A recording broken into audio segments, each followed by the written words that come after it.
As recentes manifestações populares trouxeram de volta à pauta do Congresso o tema da reforma política. Eu vou conversar sobre este assunto com o senador Humberto Costa, do PT de Pernambuco. Senador, primeiro falou-se em constituinte exclusiva, depois pensou-se até em fazer um plebiscito em torno de 5 questões específicas da reforma. Agora há alguns que defendem referendo. A Câmara indicou uma comissão especial para definir uma reforma. Muitos acham que ela só poderá vigorar a partir de 2014. Já se fala até a partir de 2018. Como é que o senhor tem se posicionado nessa celeuma? Bom, primeiramente eu entendo que se nós tivéssemos uma constituinte exclusiva para tratar do tema da reforma política, nós conquistaríamos grandes avanços. Por uma razão concreta, essas pessoas seriam eleitas com o objetivo único de debaterem uma nova proposta de estruturação político-eleitoral para o país.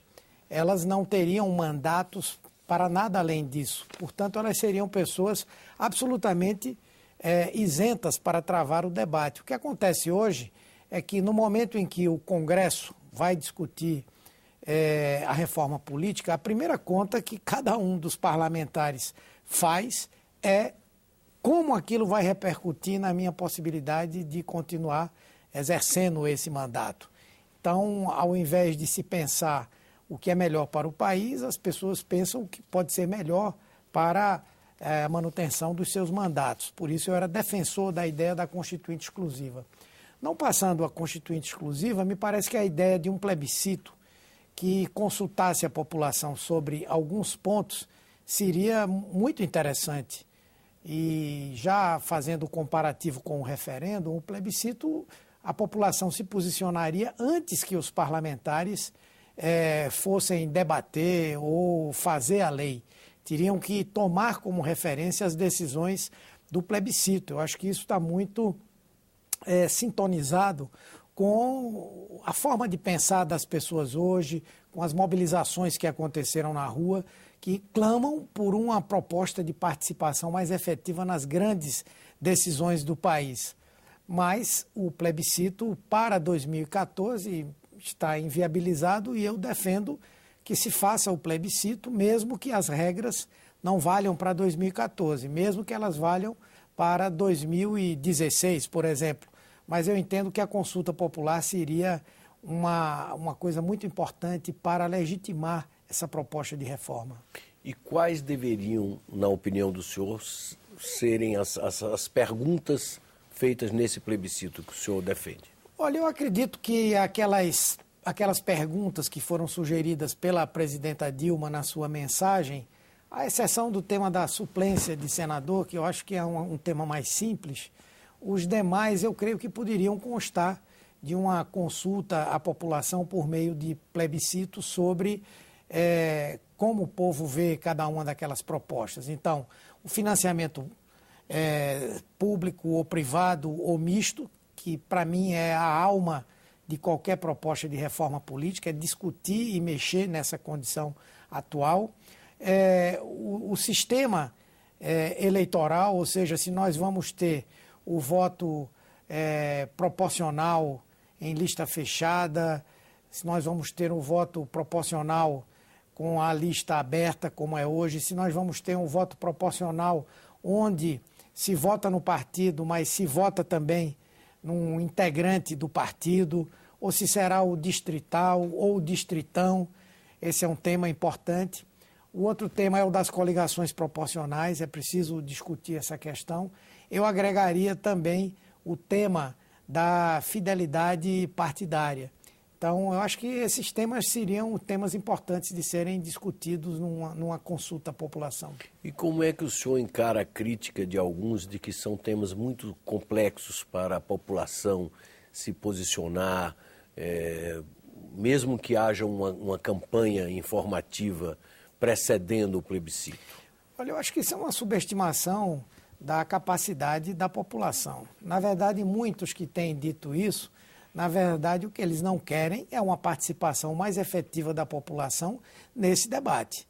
Isso é o que está, de fato, em jogo. Uma campanha, ainda que curta, ela daria perfeitamente para esclarecer as pessoas, permitir que elas fizessem uma opção consciente em cada um desses temas. E o povo brasileiro já deu enormes demonstrações de sabedoria. Agora mesmo, essas movimentações foram uma grande demonstração de sabedoria e que nós, políticos, é que fomos pegos de surpresa. Então, eu acredito que a população teria plena condição de definir-se sobre esses temas. E como é que o senhor encarou esses movimentos das ruas ao saber que grande parte dos jovens que se mobilizaram e dominaram boa parte das cidades brasileiras ou de cidades importantes do Brasil são jovens sem filiação partidária, sem liderança partidária e que expressaram um certo ceticismo em relação ao mundo político de forma geral? Olha, eu acho que nas grandes crises que nós tivemos recentemente, sempre essa visão do questionamento aos partidos, ela surge.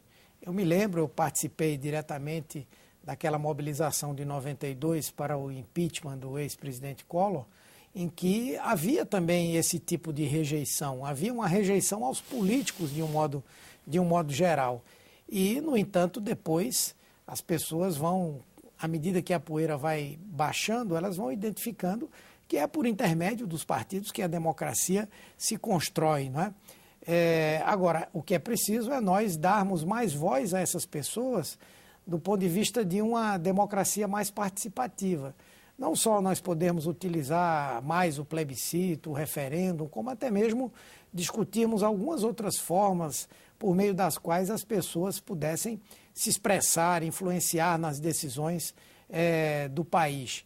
Mas eu não creio que haja, digamos assim, uma rejeição absoluta aos partidos, à política, e que pudesse conduzir, por exemplo, para uma eleição com uma esmagadora maioria de votos nulos ou votos em branco. Eu não acredito nisso. Eu acho que no momento de decidir sobre o futuro do país, sobre o futuro de cada cidadão, de cada cidadã, as pessoas vão levar em consideração tudo isso. O senhor vê a internet, nas redes sociais, uma possibilidade de fazê-los funcionar, essas redes, como instrumentos de participação política? Sim, eu vejo sim. Eu quero confessar, inclusive, que eu não tinha dimensão do poder que a internet, que as redes sociais hoje têm, de mobilização, de debate aberto entre todos os internautas, vamos dizer assim. E eu acredito que se nós aperfeiçoarmos alguns mecanismos de segurança para a internet, nós poderemos ter coisas muito importantes. Ainda nessa semana, o Senado aprovou uma proposta de redução do número de assinaturas para os projetos de lei de iniciativa popular e, ao mesmo tempo, abrindo a possibilidade da assinatura eletrônica. Então, por exemplo, a adesão a emendas constitucionais de iniciativa popular, a projetos de lei de iniciativa popular, poderão, no futuro, ser realizados com a participação virtual das pessoas, a assinatura virtual. E, então, acho que com o aprimoramento desses mecanismos, nós poderemos ter canais muito dinâmicos de opinião, de definição, de participação. E qual seria a reforma política ideal do cidadão Humberto Costa, com base na sua experiência, no seu lastro político? Por exemplo, financiamento público. O senhor, quando votaria em que tipo, em que modalidade? Naturalmente, eu defendo a posição do meu partido, que é a minha posição também, a do financiamento público exclusivo, porque eu acredito que ele dá condições de igualdade a todos os candidatos e a todos os partidos. Ele permite que a influência do poder econômico seja absolutamente anulada. Ele permite que as campanhas tenham um custo muito mais baixo. Por isso eu sou defensor do financiamento público exclusivo. Porém, eu entendo que talvez não haja hoje no Brasil um acúmulo de discussão para que as pessoas possam ter a mesma ideia que nós temos, não é? na verdade, a implantação do financiamento público iria afastar boa parte da corrupção que existe no país e que muitas vezes está muito associada ao financiamento de campanhas eleitorais. Porém, um argumento que eu acho que hoje é mais forte para a população é de dizer, não, nós não vamos botar dinheiro público para os políticos se candidatarem e tal. Então, eu hoje sou muito simpático à ideia do movimento contra a corrupção, encabeçado pela OAB e por outras entidades, que defende o financiamento misto. Ou seja, você teria o financiamento público, como já é hoje já há financiamento público, o setor público financia os partidos políticos, ele compensa as emissoras de rádio e televisão pelos horários, em tese, gratuitos que são concedidos aos partidos, portanto já existe isso, então nós teríamos uma parte privada, uma parte público e uma parte privada, porém sem a participação de empresas. Ou seja, eu acho que a doação particular. Individual. A pessoa como cidadã, ela doa ao partido ou ao candidato de sua preferência, fixado um determinado limite. Exatamente. Me parece que essa é uma proposta bem mais realista hoje do que o financiamento público exclusivo. E eu acredito que ela pode encontrar uma adesão importante na sociedade e uma adesão importante aqui no Congresso Nacional, porque essa relação também que se estabelece por conta do financiamento privado, ela termina por ser, digamos, fonte de muitos questionamentos, até mesmo de dificuldades em termos da autonomia dos parlamentares, dos governantes, enfim. Então, eu creio que seria uma boa alternativa, financiamento misto. O financiamento público, como já é hoje, a parte que já é hoje, e o financiamento privado com contribuições exclusivamente de pessoas individuais. Físicas. E quanto ao voto distrital misto, o voto proporcional em lista aberta, em lista fechada, essa polêmica grande que existe também em torno desse, quase um pomo de discórdia? Olha, eu sou defensor do voto proporcional. Por quê? Porque o Senado, por exemplo, ele é a representação dos estados. Nós temos um número de senadores, um número fixo de senadores por estado. Nós temos aqui a representação da federação. No caso da Câmara dos Deputados, das Assembleias Legislativas, das Câmaras de Vereadores, eles seriam a representação do povo. Ou seja, ali devem estar representadas todas as correntes de pensamento que existem na sociedade. Então, é importante o sistema proporcional porque ele permite que, desde a ultra-esquerda até a ultra-direita, desde grupos de interesses, possam se organizar e ter suas representações no parlamento, no Congresso, nas assembleias, nas câmaras de vereadores. Então, enquanto que o voto distrital ou distritão transforma aquela disputa de uma vaga de deputado, de uma vaga de vereador, numa disputa majoritária. E aí quem é que sai beneficiado? São os maiores partidos, os que têm mais recursos para fazer essa disputa. Não é à toa, por exemplo, que na Inglaterra nós temos na prática um bipartidarismo que foi quebrado agora recentemente porque um dos partidos aderiu ao Partido Liberal. Ou nos Estados Unidos, onde a gente tem os democratas e os republicanos e ninguém mais se representa. Então, o voto distrital, na minha opinião, ela caminha para um processo de restrição da participação de segmentos. Agora, o PT defende o voto proporcional com lista fechada, que eu acho que também é o melhor. Mas também raciocino hoje que a proposta do movimento contra a corrupção ela é muito interessante, no sentido em que ela permite que você vote no partido, mas lhe dá o direito de escolher na lista do partido em quem ela quer votar. Então ela tem o direito de escolher a pessoa que ela considera que está melhor capacitada para representá-la e o partido que ela acha que é o melhor, não é? Então eu hoje tenho defendido, inclusive junto ao partido, que nós deveríamos aderir a essa proposta. E como é que o senhor responde à crítica daqueles, por exemplo, o fenômeno que aconteceu nas últimas eleições em São Paulo? O candidato Tiririca, em função de sua popularidade, teve uma imensa quantidade de votos, muitos eleitores votaram no Tiririca, mas acabaram elegendo um outro candidato que estava coligado de um partido diferente. E o eleitor, então, acabou ajudando a eleger uma pessoa com quem não tinha nenhuma afinidade. O senhor não acha que isso também gera uma certa deformação no plano da representatividade? Sim, aliás, esse é um dos pontos que eu esqueci de incluir naquilo que deveria ser objeto da consulta por intermédio do plebiscito. Esse problema é o problema da coligação proporcional, né? A coligação proporcional no Brasil tem estimulado fortemente um verdadeiro mercado, né, de partidos na venda de tempo de televisão, de rádio, e ao mesmo tempo provocando distorções como essa, de que você vota num partido, vota num candidato e termina elegendo outro, que muitas vezes tem até um pensamento antagônico àquele que era o seu candidato, né? Então, o fim das coligações proporcionais me parece ser também uma medida muito positiva, muito inteligente. Aí alguém vai perguntar, mas o que fazer com partidos ideológicos que até hoje não tiveram um crescimento muito significativo, como o PV, como o PCdoB? Será que eles teriam condição de superar as cláusulas de barreira para se fazerem representar no Congresso Nacional? Se a avaliação for essa, nós temos um mecanismo que pode ser implementado ao mesmo tempo, que é a formação de federações partidárias. Em que é que difere a coligação proporcional e as federações partidárias? É que a federação, ela não acontece localizadamente, ela tem que ser uma aliança nacional que é feita entre esses partidos, e ela não existe somente para a disputa eleitoral.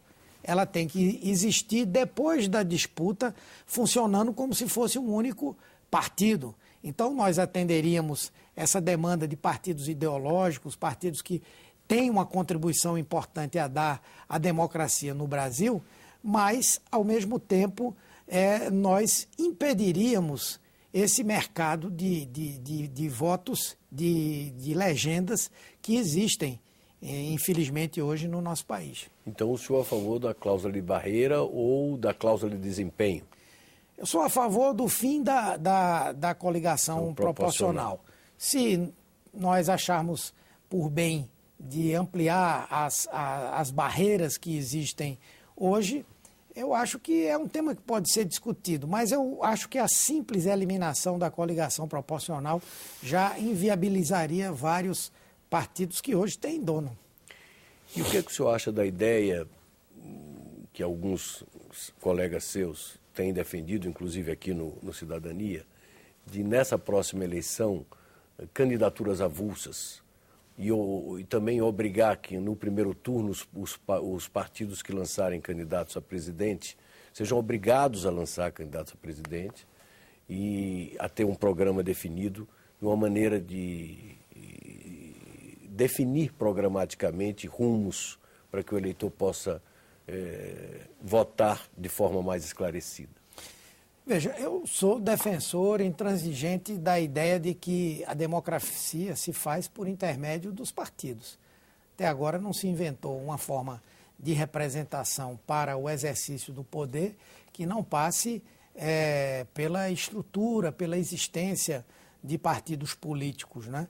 Nesse sentido, eu entendo que o estímulo a candidaturas avulsas leva a um processo de personalização da política e leva a um processo de fragilização dos partidos.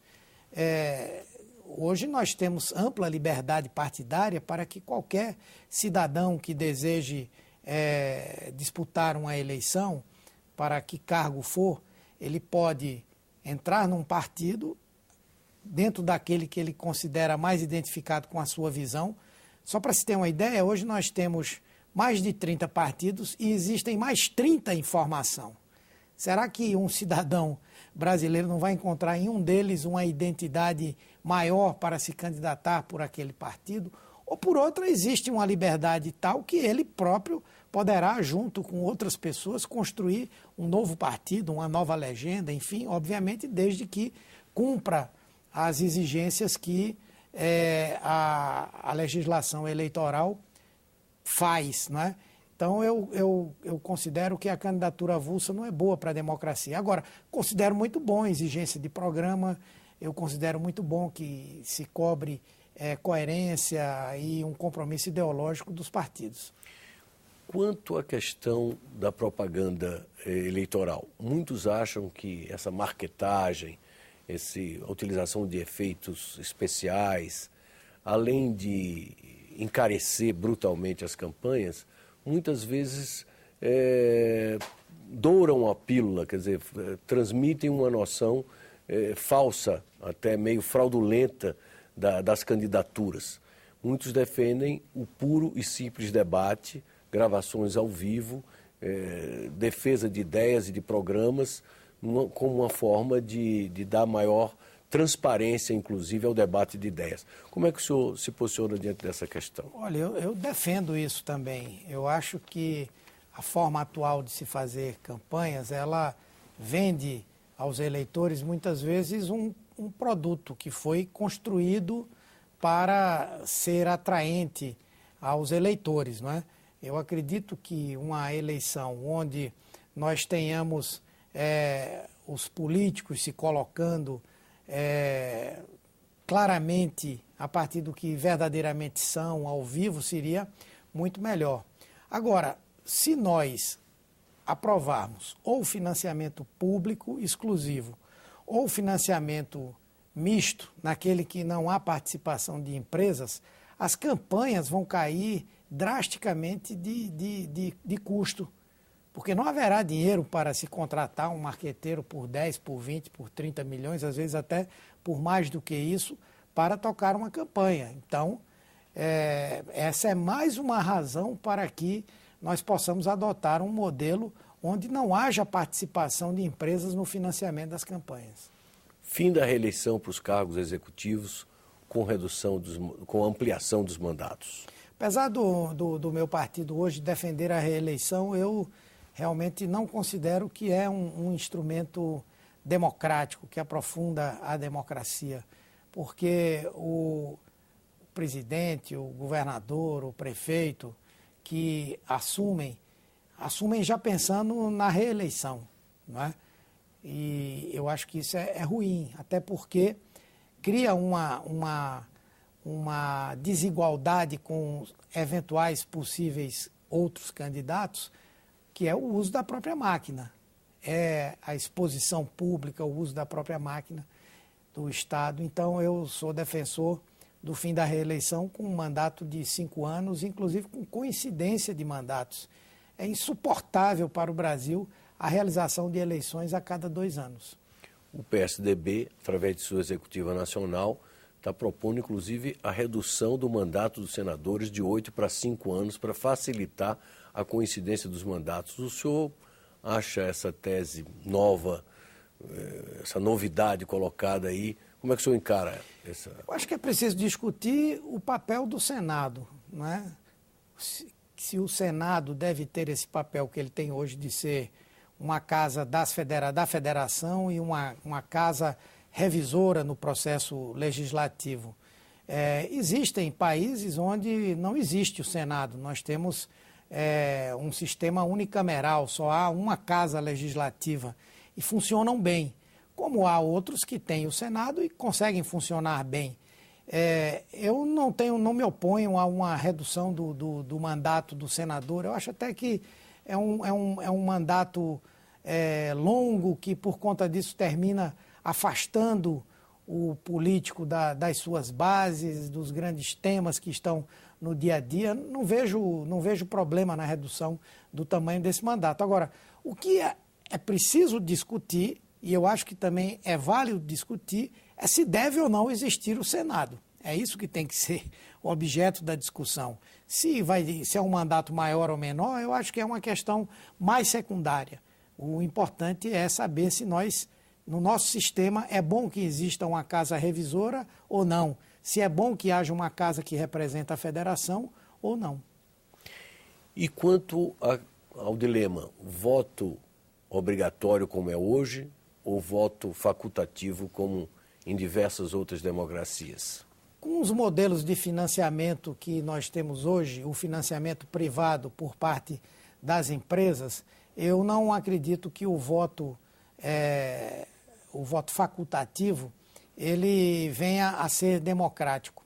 Hoje no Brasil se paga para que as pessoas votem num determinado candidato, num determinado partido. Isso acontece, né? Com certeza, se não é diretamente com aquele benefício imediato, mas é na contratação de pessoas para uma campanha. Há municípios onde alguns candidatos contratam tantas pessoas que correspondem praticamente à votação que ele vai ter naquele município, naquela disputa, né?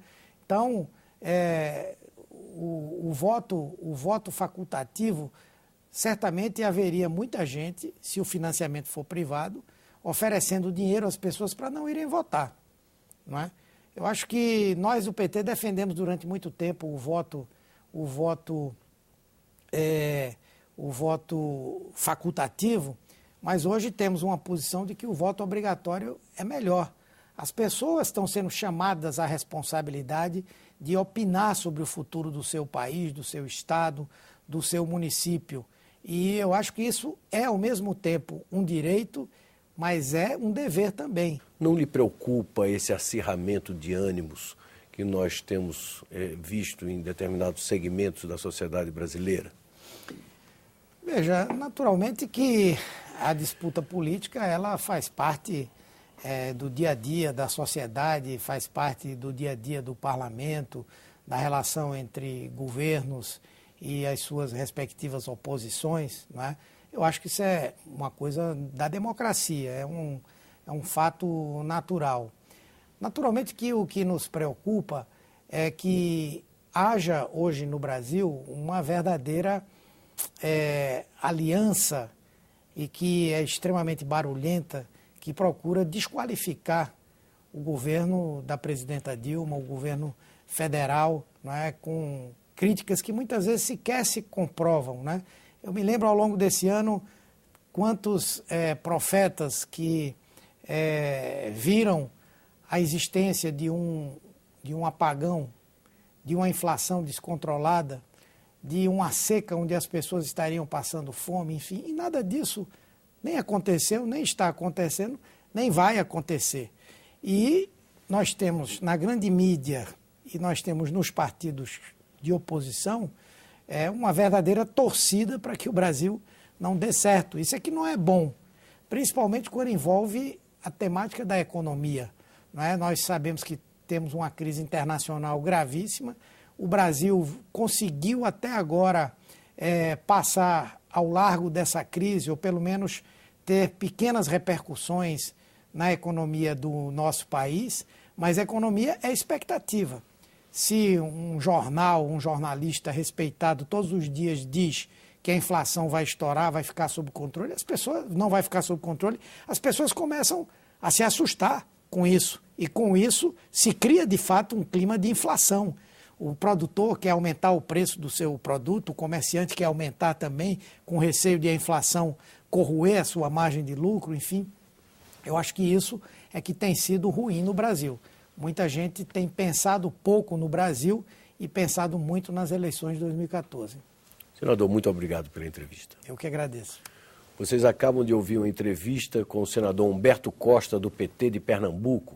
Nós conversamos sobre a reforma política e sobre a conjuntura política brasileira. Aqueles que quiserem encaminhar sugestões, comentários ou críticas, têm dois caminhos. Ou através do Alô Senado no 0800 61 2211 ou acessando o nosso portal na internet, no endereço www.senado.leg.br/TV. Até um próximo Cidadania aqui na TV Senado.